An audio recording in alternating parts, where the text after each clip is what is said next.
Hello friends, आज हम पढ़ने वाले हैं ह्यूमरस के बारे में। Humerus means arm bone. Arm bone ये है ह्यूमरस का इंटीरियर एस्पेक्ट। मतलब अगर हम जब उसे सामने से देखेंगे, फ्रंट से देखेंगे तो वो ऐसा दिखेगा, और अगर हम उसे बिहाइंड से देखेंगे, पोस्टीरियर एस्पेक्ट से देखेंगे तो ऐसा दिखेगा। जब भी हम ह्यूमरस को स्टडी करते हैं तो उसे फॉलोइंग हेड्स पे पढ़ते हैं। First is the upper end, second is the shaft, third is the lower end, its border and surfaces. First बात करते हैं upper end की। Here you can see the upper end from the front. ये जब हम humerus को सामने से देखेंगे तो उसका upper end कुछ इस तरह से दिखेगा। This portion you can see this white portion is head. ये जो head है it is directed medially backward and upward. ये head की खास बात क्या है कि ये शोल्डर जॉइंट बनाता है, किसके साथ? स्कैपुला की ग्लिनॉइड कैविटी के साथ आर्टिकुलेट करके शोल्डर जॉइंट बनाता है। और ये जो हेड है ये 1/3 ऑफ स्फीयर फॉर्म करता है और ये ग्लिनॉइड कैविटी से मच लार्जर होता है। Here you can see the line separating the head from the other part of the upper end. ये जो लाइन है, दिस लाइन जो कि हेड और अपर एंड को डिफ्रेंशिएट करती है, इस लाइन को हम कहते हैं एनाटॉमिकल नेक। अपर एंड पर एंटीरियर एस्पेक्ट पर एक एलिवेशन होता है यहाँ पर, जिसे हम कहते हैं लेसर टुबरकल। ये इसका लैटरल एस्पेक्ट है। लैटरल एस्पेक्ट पर जो एलिवेशन होता है उसे हम कहते हैं ग्रेटर टुबरकल। ग्रेटर टुबरकल में 3 इम्प्रेशंस होते हैं, जिसे upper, medial and lower impressions कहते हैं। Between the lesser tubercle and the greater tubercle एक ग्रूव होता है। You can say this groove, इस ग्रूव को कहा जाता है इंटर टुबरकुलर सल्कस, या इसे बाइसेप्टल ग्रूव भी कहा जाता है। इस सल्कस के ये वाला जो पार्ट है इसे मीडियल लिप कहते हैं। ये जो मीडियल लिप है ये लेसर टुबरकल का प्रोलॉन्गेशन है। सिमिलरली जो ये वाला पार्ट है ग्रूव का, ये इसे हम लैटरल लिप कहते हैं, और ये जो लैटरल लिप है वो ग्रेटर टुबरकल का प्रोलॉन्गेशन है। ये ह्यूमरस का पोस्टीरियर एस्पेक्ट है। जब हम पोस्टीरियरली ह्यूमरस को देखेंगे तो हमें क्या क्या दिखेगा? एक तो हेड दिखेगा कवर्ड विथ आर्टिकुलर कार्टिलेज। ये हेड है जो आर्टिकुलर कार्टिलेज के से कवर है। This one is the anatomical neck. Anatomical neck अभी हमने देखा, जो हेड और अपर एंड ऑफ ह्यूमरस को सेपरेट करती है वो है anatomical neck. This line is the epiphyseal line. Epiphyseal line को ही हम मॉर्फोलॉजिकल नेक कहते हैं। ये जो एपिफिशियल लाइन होता है ये सर्जिकल नेक से 0.5 सेंटीमीटर ऊपर होता है। What is this surgical neck? Surgical neck एक नैरो लाइन है जो अपर एंड को शेफ्ट से अलग करती है, सेपरेट करती है। उसे हम क्या कहते हैं? उसे हम सर्जिकल नेक कहते हैं। और you can see this fine line. ये जो फाइन लाइन है ये कैप्सुलर लाइन है, कैप्सुलर लाइन। तो ये तो हुआ हमारा अपर एंड। अपर एंड के बाद हम बॉर्डर्स को देखते हैं कि ह्यूमरस में कौन कौन से बॉर्डर होते हैं। ह्यूमरस में बेसिकली 3 बॉर्डर्स होते हैं। एंटीरियर बॉर्डर की बात करें तो this one is the anterior border. Anterior border में जो अपर 1/3 ऑफ एंटीरियर बॉर्डर है वो, this is the anterior border.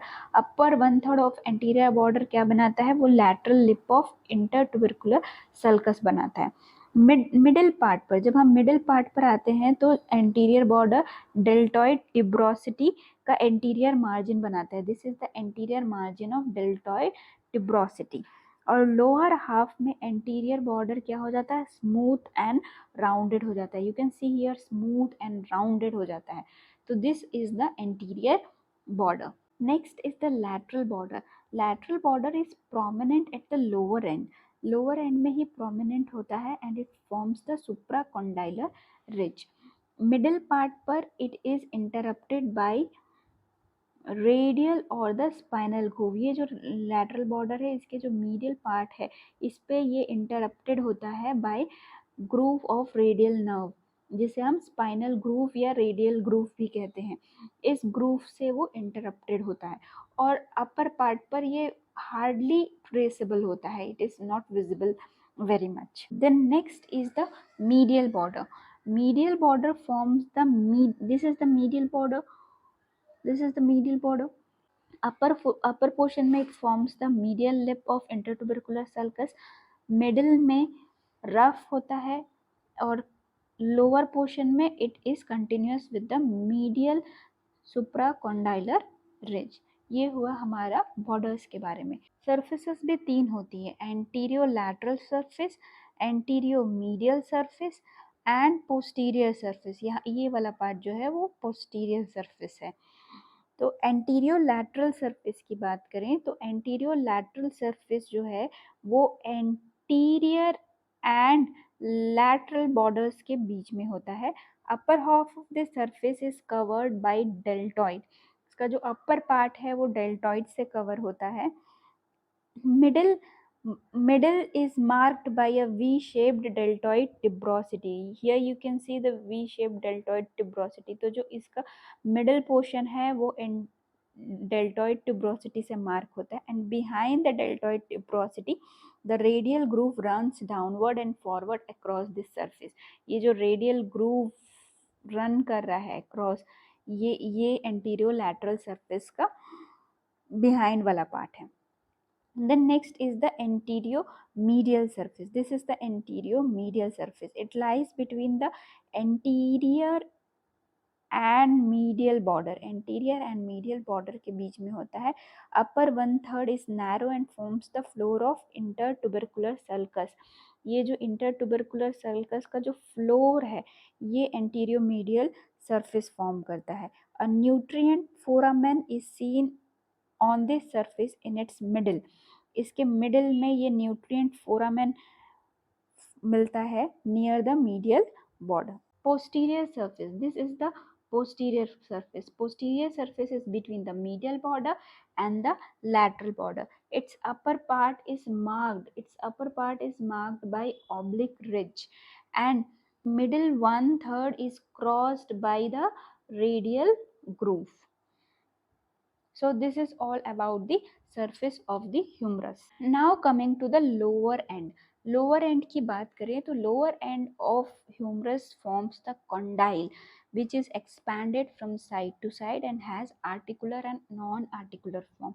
जो लोअर एंड होता है वो कॉन्डाइल्स फॉर्म करते हैं, इसके आर्टिकुलर पार्ट भी होते हैं और नॉन आर्टिकुलर पार्ट भी होते हैं।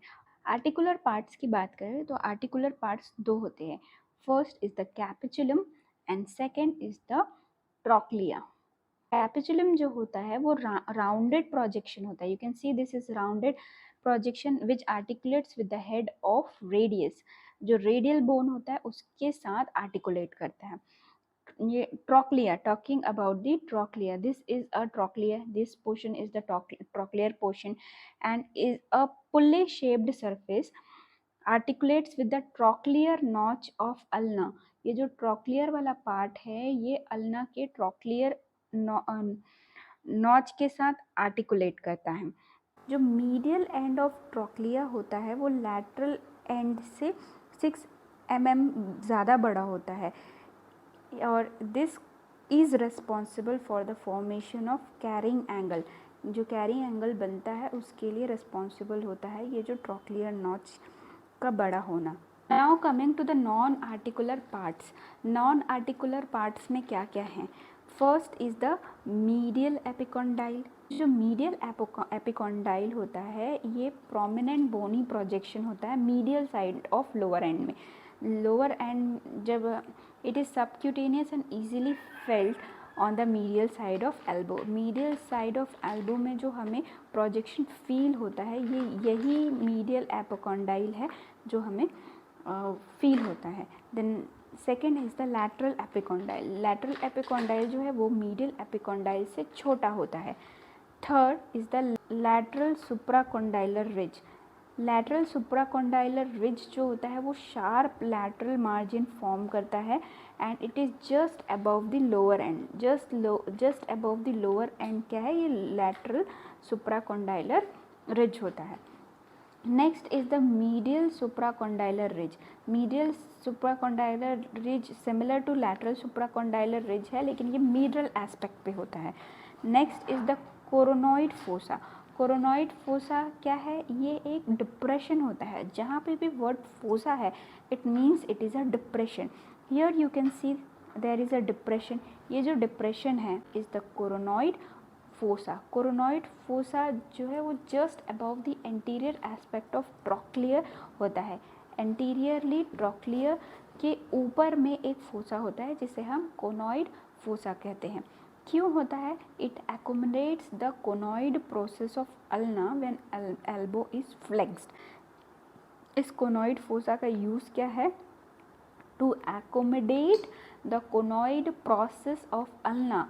अल्ना जो बोन होती है उसमें एक कोरोनॉइड प्रोसेस होता है, उसको एकोमोडेट करने के लिए जब हम एल्बो को फ्लेक्स करते हैं, मोड़ते हैं, उस पोजीशन में वो एल्बो के कोरोनॉइड प्रोसेस को एकोमोडेट करता है। ये काम होता है कोनॉइड फोसा का। Next is the radial fossa.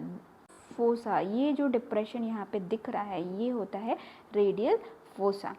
Next is the olecranon fossa, और olecranon fossa lies just above the posterior aspect of trochlea. Trochlea के पोस्टीरियर एस्पेक्ट पे एक डिप्रेशन होता है जिसे हम ओलिक्रोनॉन फोसा कहते हैं।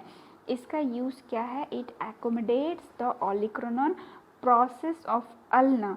ओलिक्रोनॉन प्रोसेस ऑफ अल्ना को एकोमोडेट करता है जब एल्बो एक्सटेंडेड पोजीशन में होता है। So with this we complete the general feature of humerus. In the next video we will cover the attachments of the humerus. If you find this video useful, then please like the video and do share with your friends, and don't forget to subscribe my channel. Thanks for watching.